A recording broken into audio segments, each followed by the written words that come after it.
Samajwadi party, Congress party, हम एक और एक जुड़ गए हैं। हम एक और एक जुड़ गए हैं तो 11 हो गए। और वो लोग एक और एक लड़ गए तो बताओ 0 हो गए कि नहीं हो गए।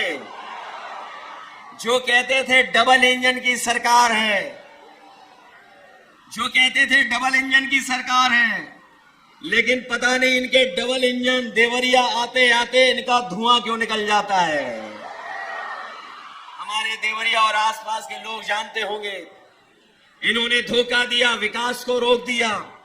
वो जो सपने दिखाए थे कि किसानों की आय दोगुनी हो जाएगी, न आय दोगुनी हुई। और जिन साथियों ने आंकड़े पढ़े होंगे वो जानते होंगे कि जब से बीजेपी की सरकार दिल्ली में आई है 1 लाख किसान ने आत्महत्या की है। न केवल किसानों ने आत्महत्या की, बल्कि किसानों के खिलाफ भी लोग काले कानून भी लेकर के आए थे। मैं अपने किसानों को बधाई देना चाहता हूं कि यहाँ का किसान और पूरे देश का किसान एक हो गया और उसने काले कानून को लागू नहीं होने दिया। तभी पीछे हटा जब सरकार को पीछे हटना पड़ा। इसलिए जहां इन्होंने किसानों को आय दोगुनी का सपना दिखा करके धोखा दिया, वहीं हमारे नौजवान जानते होंगे उनकी हर परीक्षा का पेपर लीक हो गया। एक के बाद एक पेपर लीक हुए, 10 से ज्यादा पेपर लीक हो गए। न नौकरी मिली, न रोजगार मिला। जो लोग कहते थे निवेश लाएंगे, लेकिन निवेश न गोरखपुर पहुंचा, न देवरिया पहुंचा। निवेश के नाम पर हमें और आपको सपने दिखाए, नौकरियां छिन गई, आरक्षण छिन गया। और जो संस्थाएं नौकरी दे भी सकती थी, आरक्षण दे भी सकती थी, उन संस्थाओं को भी इन्होंने बेच दिया। लाखों लाख नौजवान पेपर लीक की वजह से रह गया। जो मेहनत कर करके फौज में भर्ती होता था, जिस नौजवान का सपना होता था कि वर्दी पहनेंगे पक्की नौकरी मिलेगी, लेकिन वो नौकरी भी इन्होंने छीन ली।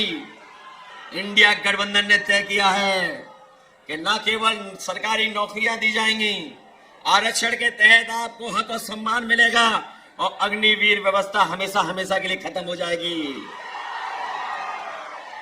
महंगाई बढ़ा दी, बताओ महंगाई कहां पहुंचा दी। जो चीजें महंगी हुई वो हम और आप जानते हैं। चाहे जो भी जरूरत की चीज हो सब महंगी हो गई। डीजल, पेट्रोल, खाद, डीएपी सब महंगा हो गया। और सीमा यहां तक ये बीजेपी के लोग लांग गए कि इन्होंने खाद की बोरी से भी चोरी शुरू कर दी। बताओ खाद की बोरी से चोरी हुई कि नहीं हुई। पहले 5 किलो हुई, फिर 5 किलो हुई। बताओ 10 किलो चोरी हो गई कि नहीं हो गई। मैं कभी कभी सोचता हूं ये बोरी की चोरी कहां से सीख करके आए हैं। वो देखा होगा बाजार में आपने पार्ले जी बिस्किट पैकेट, पहले इतना बड़ा आता था, अब कितना बड़ा हो गया। जैसे जैसे महंगाई बढ़ी उन्होंने मुनाफा कमाना शुरू किया।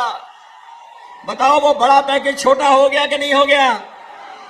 इनकी सरकार आ गई तो आप देख लेना पार्ले जी बिस्किट पैकेट का 1 बिस्किट वाला पैकेट मिलेगा।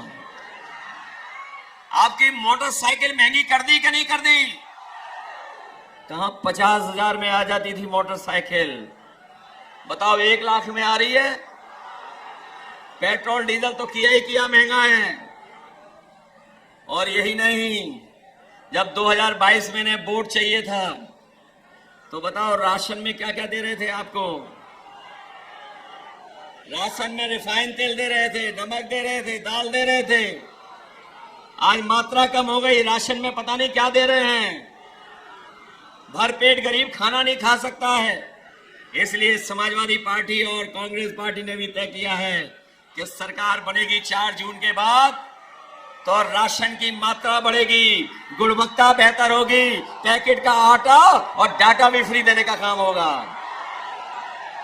इसलिए मदद करो सब लोग। मदद करोगे आप लोग। बताओ परिवर्तन की हवा चल रही कि नहीं चल रही है। देवरिया वालों हवा चला रहे हो कि नहीं चला रहे हो। ये पूर्वांचल के लोग हैं, इस बार रुकने वाले नहीं हैं। बताओ हिसाब किताब बराबर करोगे। न केवल हिसाब किताब देवरिया का करना है, बांसगांव से लेकर के गोरखपुर आसपास सब सीटों को जिताना है, क्योंकि ये चुनाव हमारे आपका तो है ही है, लेकिन ये चुनाव हमारे आने वाली पीढ़ी के भविष्य का चुनाव भी है। जहां हमारी भविष्य की पीढ़ी का चुनाव है, वहीं संविधान बचाने का चुनाव है कि नहीं है? संविधान बचाओगे आप लोग? ये संविधान वही है जो हमें आपको सम्मान दिलाता है, हमें आपको हक दिलाता, अधिकार दिलाता है। यही संविधान हमारी संजीवनी है। मैं अपनी बात को कहता हुआ खत्म करता हूं कि रोटी, कपड़ा और मकान, लेकिन सबसे पहले हमें बचाना है संविधान। पहली बार हिंदुस्तान के इतिहास में नरेंद्र मोदी जी ने सेना के जवानों को मजदूर में बदल दिया है। उनको पेंशन देने के बजाय, शहीद का दर्जा देने के बजाय, कैंटीन देने के बजाय नरेंद्र मोदी ने हिंदुस्तान के युवाओं को कहा है कि अगर आप गरीब घर के बेटे हो और आप सेना में जाते हो तो आपको ना पेंशन मिलेगी, ना कैंटीन मिलेगी, और अगर शहीद होते हो तो तुम्हें शहीद का दर्जा भी नहीं मिलेगा।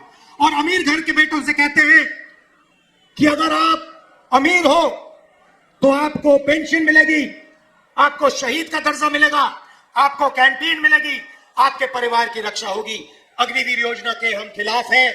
मैं हिंदुस्तान के युवाओं को कहना चाहता हूं, अग्निवीर योजना को इंडिया सरकार फाड़ के कूड़ेदान में फेंकने वाली है।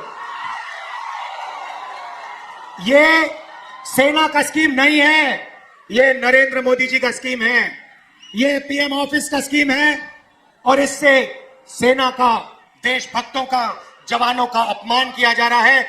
इसीलिए हम इस स्कीम को रद्द करने जा रहे हैं।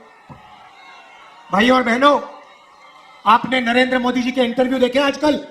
वो चमचे वाले, जिसमें चार पांच चमचे बैठते हैं और नरेंद्र मोदी से सवाल पूछते, वो देखे आपने? अखिलेश जी से इंटरव्यू करते हैं तो उल्टे सीधे सवाल पूछते हैं, मगर नरेंद्र मोदी जी से सवाल पूछते हैं तो कहते हैं, मोदी जी आप आम कैसे खाते हो? मोदी जी आप आम छीन के खाते हो या काट के खाते हो? मोदी जी आम खाने से पहले आप उसको धोते हो? और मोदी जी जवाब देते हैं, ओ चमचो, नरेंद्र मोदी कुछ नहीं करता है, सब कुछ अपने आप होता है। नरेंद्र मोदी को धरती पे परमात्मा ने भेजा है, बाकी सब लोग बायोलॉजिकल हैं, माता पिता से पैदा हुए हैं। नरेंद्र मोदी बायोलॉजिकल नहीं है। नरेंद्र मोदी जी ऊपर से टपक के आए हैं, उनको परमात्मा ने हिंदुस्तान भेजा है परमात्मा का काम करने के लिए। मजे की बात यह है कि परमात्मा ने उनको अदानी जी की मदद करने के लिए भेजा है, अंबानी जी की मदद करने के लिए भेजा है, मगर परमात्मा ने उन्हें किसान को मदद करने के लिए नहीं भेजा, मजदूर को मदद करने के लिए नहीं भेजा, जाति जनगणना करवाने के लिए नहीं भेजा। अजीब सी बात है भाइयों और बहनों। अगर सचमुच में परमात्मा ने भेजा होता तो परमात्मा कहते कि हिंदुस्तान के सबसे कमजोर लोगों की मदद करो, किसानों की मदद करो, मजदूरों की मदद करो, गरीबों की मदद करो। नरेंद्र मोदी जी के परमात्मा ने उन्हें कहा, नरेंद्र मोदी जी अदानी की मदद करो, हिंदुस्तान के सारे एयरपोर्ट अदानी को दे दो, हिंदुस्तान के पावर प्लांट्स को अदानी को दे दो, रेलवे अदानी को दे दो, 16 लाख करोड़ रुपए कर्जा माफ करो अदानी अंबानी का। ये कैसे परमात्मा है? ये नरेंद्र मोदी जी वाले परमात्मा है। भाइयों और बहनों, परमात्मा की बात हो रही है तो आपने राम मंदिर का इनॉग्रेशन देखा? राम मंदिर के इनॉग्रेशन में हिंदुस्तान के राष्ट्रपति जो आदिवासी हैं, उन्हें कहा जाता है तुम्हें नहीं आना है, तुम्हारा चेहरा नहीं दिखना चाहिए। राम मंदिर के इनॉग्रेशन में एक पिछड़ा वर्ग का व्यक्ति नहीं था, एक दलित नहीं था, एक किसान नहीं था, एक मजदूर नहीं था, अंबानी अदानी की लिस्ट लगी हुई थी वहां पर। तो जो भी ये करते हैं अदानी अंबानी के लिए करते हैं। अब हमें काम करना है, इंडिया गठबंधन की सरकार आ रही है। मैं आपको सिर्फ आज 2 चीजें कहना चाहता हूं। सबसे पहले भाई और बहनों, 4 जून इंडिया गठबंधन की सरकार बनेगी। हिंदुस्तान के गरीब परिवारों की लिस्ट बनेगी। करोड़ों लोगों के नाम उस लिस्ट में होंगे। हर परिवार में से एक महिला का नाम चुना जाएगा। करोड़ों महिलाओं के नाम एक लिस्ट में लगेंगे। उसके बाद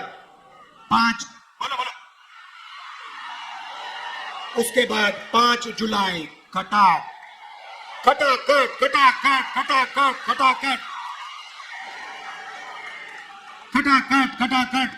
5 जुलाई, 5 अगस्त, सितंबर, अक्टूबर, नवंबर, दिसंबर। मीडिया वाले लोग कहेंगे देखो देखो इंडिया गठबंधन गरीबों की आदत बिगाड़ रहा है। हम उनसे कहेंगे ज्यादा बोला तो दुगना कर देंगे। आप लोग अंबानी के हो, अदानी के हो, आप अपना काम करो, आप उनकी शादी दिखाओ, हम अपना काम करेंगे। हमारा काम गरीबों के बैंक अकाउंट में, किसानों के बैंक अकाउंट में, महिलाओं के बैंक अकाउंट में हिंदुस्तान का धन डालने का है। हम उस काम को पूरा करेंगे। भाइयों और बहनों, किसानों का कर्जा माफ होगा, मिनिमम सपोर्ट प्राइस कानूनी मिलेगी। मनरेगा में आज 250 रुपए मिलते हैं, 400 रुपए मिलेंगे। और आशा और आंगनवाड़ी की जो महिलाएं हैं, जितनी भी उनकी आज आमदनी है उसको हम डबल कर देंगे। आखिरी बात, नरेंद्र मोदी ने बेरोजगारी फैलाई, उत्तर प्रदेश के युवाओं को चोट पहुंचाई। आपसे कहा युवाओं नाली की ओर जाओ, नाली में पाइप डालो, नाली में से गैस निकलेगी, पाइप को चूल्हे में लगाओ और पकौड़े बनाओ। और उसके बाद कहते हैं परमात्मा ने कहा है कि मैं हिंदुस्तान के युवाओं को नाली के गैस से पकौड़े पकाना सिखाऊं। आपको बेरोजगार बनाया, 30 लाख सरकारी नौकरियां इंडिया गठबंधन के आते ही आपके हवाले कर देंगे। बेरोजगार युवाओं के बैंक अकाउंट में, गर्मी है काफी,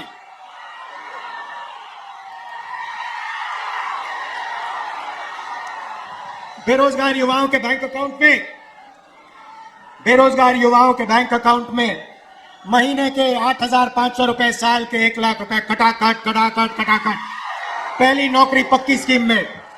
भाई और बहनों, ये जो हम आपके जेब में पैसा डाल रहे हैं इसके पीछे सोच है। नरेंद्र मोदी ने 22 अरबपति बनाए, उन्होंने पैसा इंग्लैंड भेजा, अमेरिका भेजा, जापान भेजा, दुबई भेजा। हम आपके जेब में पैसा डाल रहे हैं। आप इस पैसे को गांव में, शहरों में, कस्बों में खर्चोगे। आप स्कूटर खरीदोगे, मोटरसाइकिल खरीदोगे, आप घड़ी खरीदोगे, मोबाइल फोन खरीदोगे, शर्ट पैंट खरीदोगे। जैसे ही आप ये चीजें खरीदोगे, हिंदुस्तान की फैक्ट्रियां चालू हो जाएंगी और उन्हीं फैक्ट्रियों में हिंदुस्तान के युवाओं को रोजगार मिलना शुरू हो जाएगा। हम हिंदुस्तान की अर्थव्यवस्था को जंप स्टार्ट करने जा रहे हैं। जैसे फ्यूल टैंक में पेट्रोल डाला जाता है, उसके बाद चाबी घुमाई जाती है, वैसे हम आपके फ्यूल टैंक में पेट्रोल डाल रहे हैं, धन डाल रहे हैं। उसके बाद चाबी घुमाएंगे, हिंदुस्तान की अर्थव्यवस्था चालू हो जाएगी, आपको रोजगार मिलेगा। इसके प्रायोजक हैं एडवांस कंप्यूटर, निकट इंडियन बैंक, बूढ़नपुर, आजमगढ़। यदि आप अपनी बच्चे को कंप्यूटर की उत्तम शिक्षा देना चाहते हैं तो तुरंत संपर्क करें।